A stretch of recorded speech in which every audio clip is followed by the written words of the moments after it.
Good afternoon అందరికీ welcome to NBK news. ఇప్పుడు మనం న్యూస్ అలర్ట్స్ చూద్దాం. వీడియోని ఇప్పుడే లైక్ చేయండి. ఇక న్యూస్ అలర్ట్స్లోకి వెళ్తే 23 నుంచి అసెంబ్లీ సమావేశాలు. తొలి రోజు దివంగత ఎమ్మెల్యే లాసెన్ అనితకు సంతాపం. 24న మండలి సెషన్ ప్రారంభం. 25న బడ్జెట్ సమర్పణ. నెలాఖరు వరకు సమావేశాలు కంటిన్యూ. ఈ వీడియోని ఇప్పుడే లైక్ చేయండి. Subscribe NBK news. ఇక వేరే న్యూస్ అలర్ట్స్ చూద్దాం.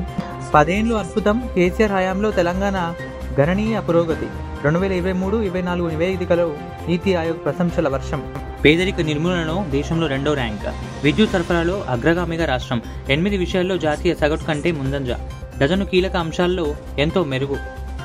6,098 కోట్లు 11.50 లక్షల ఖాతాల్లో జమ.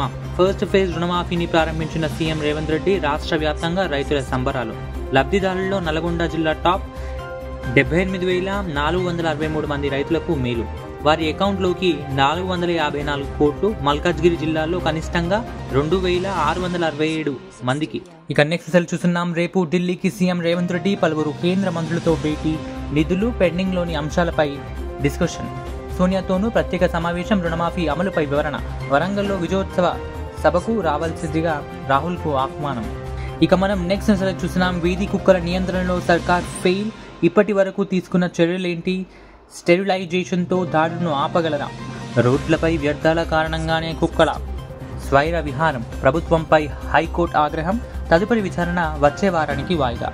ఇక మనం నెక్స్ట్ చూస్తున్నాం. 70% మంది రైతులకు వర్తించని రుణమాఫీ. రుణంలో 10వ వంతు మాత్రమే చెల్లింపు. మిగతా వారికి ఎందుకు మాఫీ చేయలేదు? రాష్ట్ర ప్రభుత్వం కారణాలు వెల్లడించాలి. అసలుతో పాటు వడ్డీ సైతం చెల్లించాలి. కాంగ్రెస్ కు రైతుల పట్ల చిత్తశుద్ధి లేదు. కేంద్ర మంత్రి బండి సంజయ్ యొక్క వ్యాఖ్యలు చేయడం జరిగింది. ఇవి ఇవాల్టి న్యూస్ అలర్ట్స్. రేపటి న్యూస్ అలర్ట్స్ తో రేపు కలుద్దాం. Until then good afternoon.